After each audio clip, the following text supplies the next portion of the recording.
Canada, Manitoba, Gillam, I saw something that put a big scare into me. I'm going to describe it, not sure you'll believe it, but I'm certain about what I saw that day. This happened in August 2009 as I was driving to my husband's place of employment. We live in Gillam, Manitoba, and he is an electrician for one of the generating stations on the river. It was close to 3 p.m. I had just turned off one of the residential roads near my home heading east on PR 280. About a half a mile after my turn, I caught a glimpse of something tall moving through the trees to my right. Then suddenly, it jumped onto the shoulder of the road and stood there as I drove by.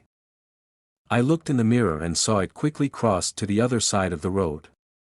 I picked up speed and didn't stop until I reached the station.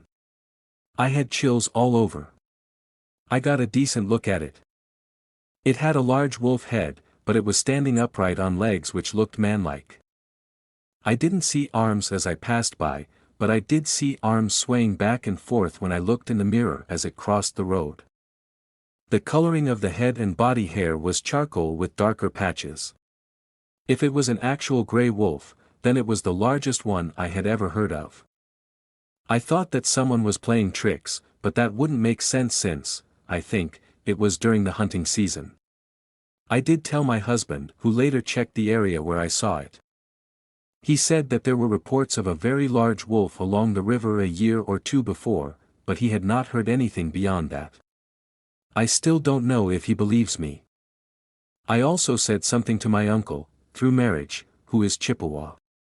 My uncle told me that it was not a Maangan wolf, and that I must forget about it. He then recited some words under his breath and told me not to mention it again. That kind of freaked me out. Since it was 5 years ago, I haven't thought much of it, until I read a newspaper article about the Dogman and sightings people had in other locations.